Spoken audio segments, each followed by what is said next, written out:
What is up, everybody? Welcome to the Auto 101. Welcome to another car review, and welcome to the Genesis G80. That's right, today we are flying high in the peak of South Korean luxury, the Genesis G80. Well, not the peak, because there's one model up, but close enough.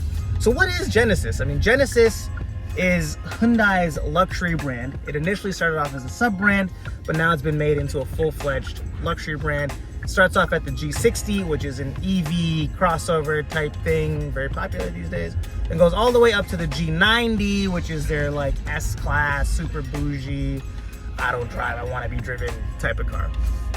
And then there's all these cars in between to fill out the rest of the numbers, cars and SUVs. And today we are in the G80 sedan, which is their mid-size luxury sedan. Competes with really the 5 Series and the E-Class, but I would also say that it competes with the Lexus ES. It kind of straddles both lines, which we'll get into in our review today. Start up at the front here, and you can see it has this very big kind of diamond-shaped grille in the front. Goes all the way down into the bumper. Looks amazing. Already has a lot of street presence, even while parked. Looks terrific. And what I especially like about the front end is the way that this hood is shaped with these 2 lines that go directly into the logo. I think that looks very, very cool. The bottom treatment of the bumper is also very cool. Kind of has that Mercedes kind of bone thing going on, but done in a different way, done in a unique way, and I think it adds to the overall look of the car. You got a radar panel up in the front for all your active safety features. Also, a really nice attention to detail about the G80 is the way that the lights are designed cohesively around the whole car. So you can see that the lights are kind of structured into these 2 bars for headlights and your daytime running lights. And if you follow that through the body lines of the car, you can see that it goes in here to the side markers, all the way along the body.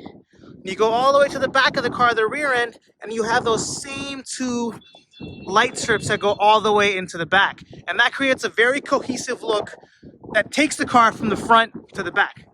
Now, rear end styling, love it. I love the concaveness of the trunk, or convexness, I don't even know what to call it, but it goes in like that. Very clean, very simple. And you have actually the same design that the grille has, and it's mimicked in the exhaust outlets back here. Looks very good, and it actually looks really nice because a lot of cars don't even have real exhaust anymore. So these exhaust surrounds with real exhaust in them. Great look, adds to the luxury look in my personal opinion. Also, another nice little attention to detail is that the trunk open is right above the backup camera. Very cool. And overall, from a side profile perspective, it has a lot of presence, a lot of charm, and it has like this very cool flowy body line that looks really, really nice. And it looks nice when it's in movement, but also while parked here, I think it has great luxury presence. So it's a thumbs up for me. All right, so now let's take a look at the interior of the Genesis G80 and see how luxurious this cabin really is. Push to start, really nice push to start button. So we're off to a good start there. Little animation, starting up. Design-wise, I personally think that this looks amazing. It has a very flowy, swoopy look. Kind of like the outside, actually. You have this cohesive look that starts off in the door panel, goes all the way across the dash, and then goes into the passenger door panel. It's like this kind of like one large swoop. I think it looks amazing. All these buttons here are very easy to access because of that, and the material quality around all of this is very, very high. Material quality up here on the dash is also all soft leather, amazing. Feels nice to touch, feels nice to look at. Can't really complain about that as well. And interestingly, the same quality of door that you get on the front is mimicked in the rear seat, because the rear seat door panel is also of a very high quality, as is the rear seat itself.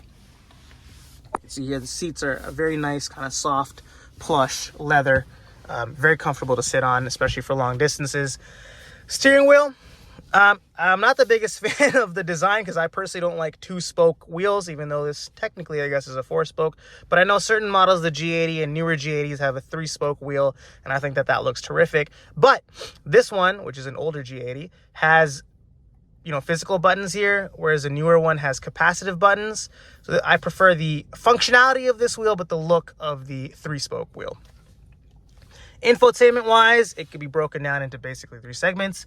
Firstly, when it comes to the dash, it's partially digital. You have a digital tachometer here and a little info screen in the middle, analog speedometer. Now I know the class standard has now become to have a full digital dash, but I like this implementation of half digital, half analog, because it kind of combines classic looks with tech forward looks. So I think that this is a good combination, but certain models of the G80 do have a full digital dash with a 3D effect. So that is available if that's what you're looking for. Infotainment screen in the middle is this widescreen implementation, which I personally love. Very high resolution, and there's 3 ways to control it. So there's a touchscreen system here, which I could use right now as a touchscreen. Very smooth, very fast, no real issues with using it as a touchscreen. Also, it can be used by this swivel wheel down here, which almost looks like a pearl. It's very cool, very jewel-like. So you could see, I could use it as a swivel wheel. Also, this could be used as a D-pad, so you could kind of move the whole thing, and the screen on the top will move as you use it as a D-pad.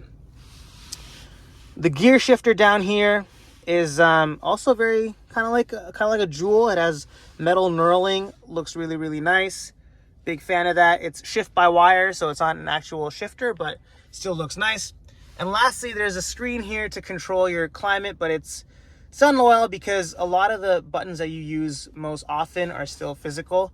With regards to like temperature and radio, but then kind of like the lesser used options are in this screen. So I think this is a good implementation. Speaking of which, there are heated seats front and rear and a heated steering wheel, and these things get hot. Like this seat gets hot quick, and it gets very, very hot, as does the steering wheel. So it's a very effective system. And then there's some storage, some cup holders here. There's a glove compartment here. It has all the dampings and everything, so nothing really noteworthy there. And then storage compartment here in the middle, and everything, like I said, has a very high material quality. So overall, the interior is a really nice, luxurious place to be. Looks good, feels good, and has great infotainment. So I think it really hit the luxury trifecta out of the park when it comes to a luxurious interior. Something weird, though, is that there's no sunroof, at least on the base model. I think that that's an omission from a Genesis value proposition perspective. A couple things about the interior that I don't like, though, is the black plastic here. I just don't like gloss black plastic. You can see here, you can already see, it's hard to keep clean, basically. It's hard to keep clean, and it kind of creaks when you push it. Not that you're going to be pushing it very often, but I guess it does look sleek, so it's doing that. But I would option this with a wood trim piece there, or aluminum or carbon fiber, something. Definitely not this black plastic. How does the G80 drive? What are the driving dynamics like? In a word, honestly, probably perfect. I mean, or at least very, very close to perfect. It's very well done. It's exceptionally well done, actually. When you're driving the G80 on the highway, and if the highway is a little bit bumpy or uneven, plop it into comfort mode. The adaptive suspension does its thing, and it's just so smooth, buttery, velvety soft. You don't really feel any of the imperfections in the road, and you just have like this isolated, serene environment in the car, and it's great. I love it.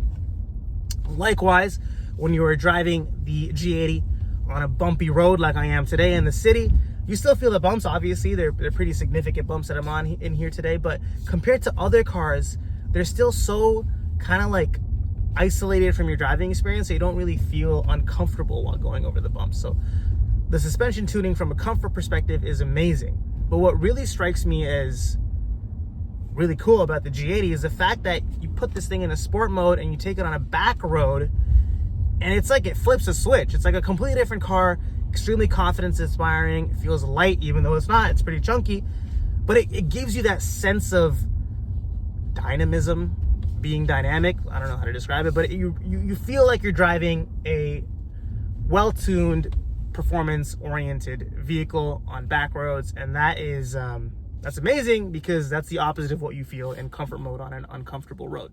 So what do I not like about the Genesis G80? There's a couple things. Firstly, the auto start stop system. I'm not usually a hater of these systems. I like them. I like how it feels calm when it turns off, but in the Genesis G80, it just takes that teensy bit too long to turn back on after a stoplight. Like it's only a second, but it's long enough to really feel annoying. Like there's a little bit of a lag when you want to go. So that's definitely a annoying aspect about this car. I mentioned already there's no sunroof. I think that that's a big omission. But other than that, I can't really think of a negative when it comes to this car. So if there's only 2 negatives, I think that's a job well done. Good job, Genesis. All right, firstly, apologies for the funky angle here. My camera mount just broke, so this is the best we're gonna have to work with for now. But regardless, let's get back to the topic. Has Genesis delivered a luxury car with the G80? And personally, I happen to think so. So firstly, from an exterior styling perspective, it looks great. Very stylish and exudes a luxury aura. Great attention to detail as well from an exterior styling perspective. When you're inside the car, it also feels like a very luxurious place to be in. The material quality is high, the design is nice and interesting, and the infotainment is great to use, and everything has a good amount of quality, I would say. So definitely a luxurious interior. And lastly, it has a very balanced driving experience.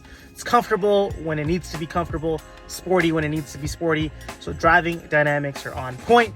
So on paper, at least, Genesis has delivered a great luxury sedan in the Genesis G80. It's able to compete with the more sporty and robust feeling Germanic competitors that are the E-Class and the 5 Series, and can also go toe-to-toe with the Lexus ES from a comfort perspective. So Genesis has done its part. Now I want to hear from you in the comments about what you think. Is the G80 a viable luxury option? I happen to think that yes, it is. Would you pick it over any of the competition? Let me know your thoughts. I want to hear all of them in the comments below. Thank you for watching, and I will see you next time. Take care.